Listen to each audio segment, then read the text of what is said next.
বন্দ্যোপাধ্যায়কে লোকসভা থেকে সাসপেন্ড করা হলো কারণ তৃণমূলেরই মহিলা সাংসদ, তাদের উদ্দেশ্যে তার যে ভাষা, এই ভাষাটা এর আগে কল্যাণ ব্যানার্জির বিরুদ্ধে তার পার্টির অন্য সাংসদ কমপ্লেন করেছেন, কমপ্লেন করেছেন, আরও কেউ কেউ করেছেন। পার্টির মধ্যে এখানে অনেক কমপ্লেন আছে এবং তিনি যে একজন অভদ্র লোক সেটা শহীদ মঞ্চেও দেখিয়েছেন। নেত্রীর সঙ্গে বাদ বিবাদ করেছেন, ড্রামা করেছেন। আর বিধানসভায় ঠিক তারই একটি কার্বন কপি তৈরি হয়েছে, যাকে চ্যাংদোলা করে বাইরে ফেলতে হচ্ছে। এমনি কথা বললে ঘোড়া ধাক্কা দিলেও ওনারা বাইরে যাচ্ছেন না। এইভাবে তো মিডিয়া অ্যাটেনশন করে রাজনীতিতে টিকে থাকা যায় না।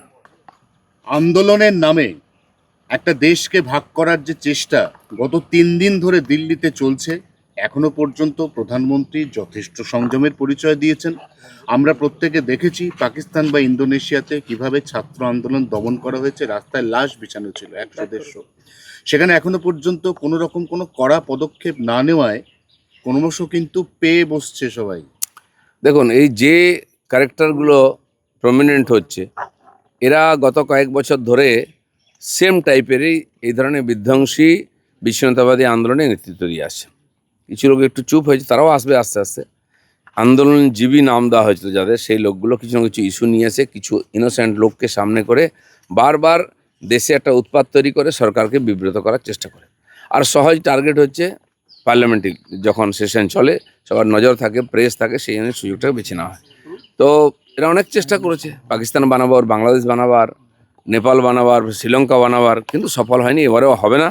কিষাণ আন্দোলনের যে পরিণতি আমরা দেখেছি, সেই একই কুশীলবরা যারা কিষাণ আন্দোলন করে, তারা ছাত্র আন্দোলন করে, তারা মহিলা আন্দোলন করে, এরা হচ্ছে পেশাদার বিদেশি লোকেদের কাঠের পুতুল।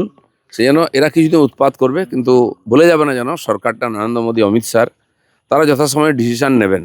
ওরা চাইছে একটা কড়া ডিসিশান হোক, সেটাকে ইস্যু করে আবার সারা দেশে করবে। এদের সঙ্গে দেশের মানুষ নাই, জনতা নাই, তাই বারবার ইলেকশনে হারে। আর কিছু এরকম দালাল টাইপের লোক আছে, বিদেশি দালালি করে, তারা সামনে লাফাচ্ছে।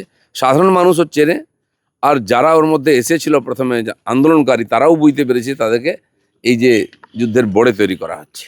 যারা নিটে সেকেন্ড টাইম পরীক্ষা দিল, প্রথমবার লিক হওয়ার পরে প্রশ্ন পরীক্ষা দিয়ে যারা টপার হলো, তারা বলছে হ্যাঁ আমরা পরীক্ষা একবার ক্যান্সেল হয়েছে, আরেকবার দিয়েছি, ভালো প্রিপারেশন নিয়েছি, আমরা টপার হয়েছি, আমরা কেন যন্তর মন্তর যাব?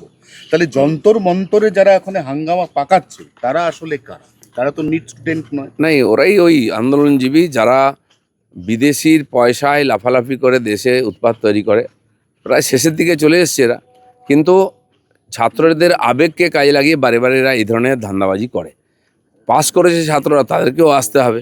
ঠিক বলেছে, আজকে ছাত্ররা নিজের এবং দেশের ভবিষ্যৎ চিন্তা করে ডিসিশন নিক, এই সব ধান্দাবাজ লোকেদের পাল্লায় যেন কেউ না পড়ে। হ্যাঁ, এক্ষেত্রে সব থেকে গুরুত্বপূর্ণ প্রশ্ন, প্রধানমন্ত্রী মোদী তাকে অকথ্য ভাষায় আন্দোলনকারীরা টার্গেট করছেন এবং গালিগালাজ করছেন। না, এই একই লোকগুলো রাহুল গান্ধী, মাননীয় মোদীজি তার মা সম্বন্ধে কী বলেছে, এবং যে কটা নেতা দেখছেন বাইট দিচ্ছে, সবাই এর আগেও এই ধরনের ব্যবহার করেছে। এদের লজ্জাও নেই, কারণ এদের পেট চলে অন্য কারো পয়সায়। এরা তার মাইকের স্পিকার হিসেবে কথা বলে। সেজন্য এরা শেষ হচ্ছে। কিন্তু কি আছে, অনেক বিদেশি শক্তি ভারতের ঐক্য, বিকাশ, উন্নয়ন চায় না, তারা এদেরকে বড় হিসেবে ইউজ করছে। কল্যাণ বন্দ্যোপাধ্যায়কে লোকসভা থেকে সাসপেন্ড করা হলো কারণ তৃণমূলেরই মহিলা সাংসদ, তাদের উদ্দেশ্যে তার যে ভাষা, এই ভাষাটা এর আগে কল্যাণ ব্যানার্জির বিরুদ্ধে তার পার্টির অন্য সাংসদ কমপ্লেন করেছেন, কমপ্লেন করেছেন, আরও কেউ কেউ করেছেন। পার্টির মধ্যে এখানে অনেক কমপ্লেন আছে এবং তিনি যে একজন অভদ্র লোক সেটা শহীদ মঞ্চেও দেখিয়েছেন। নেত্রীর সঙ্গে বাদ বিবাদ করেছেন, ড্রামা করেছেন।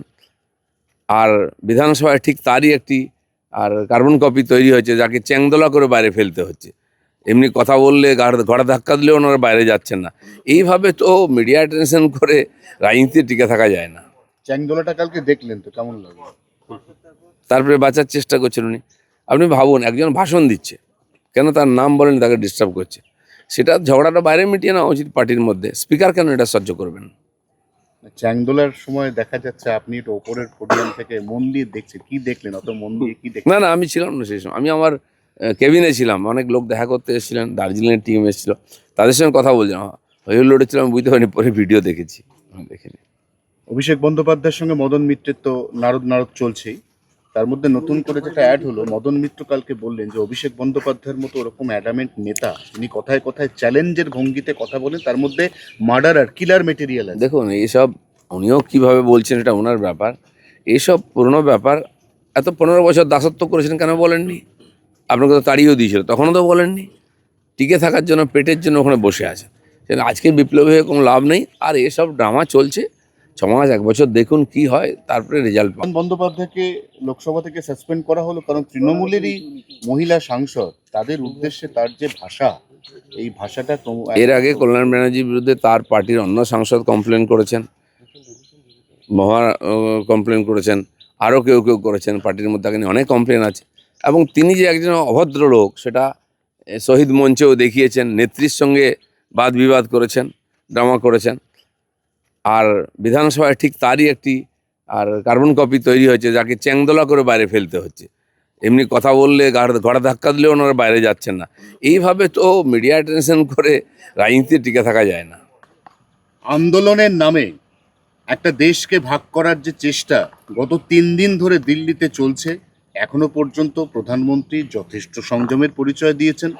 আমরা প্রত্যেকে দেখেছি পাকিস্তান বা ইন্দোনেশিয়াতে কিভাবে ছাত্র আন্দোলন দমন করা হয়েছে, রাস্তায় লাশ বিছানো ছিল 100-150। সেখানে এখনো পর্যন্ত কোনো রকম কোনো কড়া পদক্ষেপ না নেওয়ায় ক্রমশ কিন্তু পেয়ে বসছে সবাই। দেখুন এই যে ক্যারেক্টারগুলো প্রমিনেন্ট হচ্ছে, এরা গত কয়েক বছর ধরে সেম টাইপেরই এই ধরনের বিধ্বংসী বিচ্ছিন্নতাবাদী আন্দোলনে নেতৃত্ব দিয়ে আসছে। কিছু লোক একটু চুপ হয়েছে, তারাও আসবে আস্তে আস্তে। আন্দোলনজীবী নাম দেওয়া হয়েছিল যাদের, সেই লোকগুলো কিছু না কিছু ইস্যু নিয়ে এসে কিছু ইনোসেন্ট লোককে সামনে করে বারবার দেশে একটা উৎপাত তৈরি করে সরকারকে বিব্রত করার চেষ্টা করে।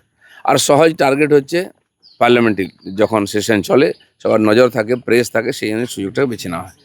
তো এরা অনেক চেষ্টা করেছে পাকিস্তান বানাবার, বাংলাদেশ বানাবার, নেপাল বানাবার, শ্রীলঙ্কা বানাবার, কিন্তু সফল হয়নি, এবারেও হবে না। কিষাণ আন্দোলনের যে পরিণতি আমরা দেখেছি, সেই একই কুশীলবরা যারা কিষাণ আন্দোলন করে, তারা ছাত্র আন্দোলন করে, তারা মহিলা আন্দোলনও করে। এরা হচ্ছে পেশাদার বিদেশি লোকেদের কাঠের পুতুল। সেই জন্য এরা কিছুদিন উৎপাত করবে, কিন্তু ভুলে যাবে না যেন সরকারটা, নরেন্দ্র মোদী, অমিত শাহ, তারা যথাসময়ে ডিসিশান নেবেন। ওরা চাইছে একটা কড়া ডিসিশান হোক, সেটাকে ইস্যু করে আবার সারা দেশে করবে। এদের সঙ্গে দেশের মানুষ নাই, জনতা নাই, তাই বারবার ইলেকশনে হারে। আর কিছু এরকম দালাল টাইপের লোক আছে, বিদেশি দালালি করে, তারা সামনে লাফাচ্ছে। সাধারণ মানুষও চেনে। আর যারা ওর মধ্যে এসেছিল প্রথমে আন্দোলনকারী, তারাও বুঝতে পেরেছে তাদেরকে এই যে যুদ্ধের বড়ে তৈরি করা হচ্ছে।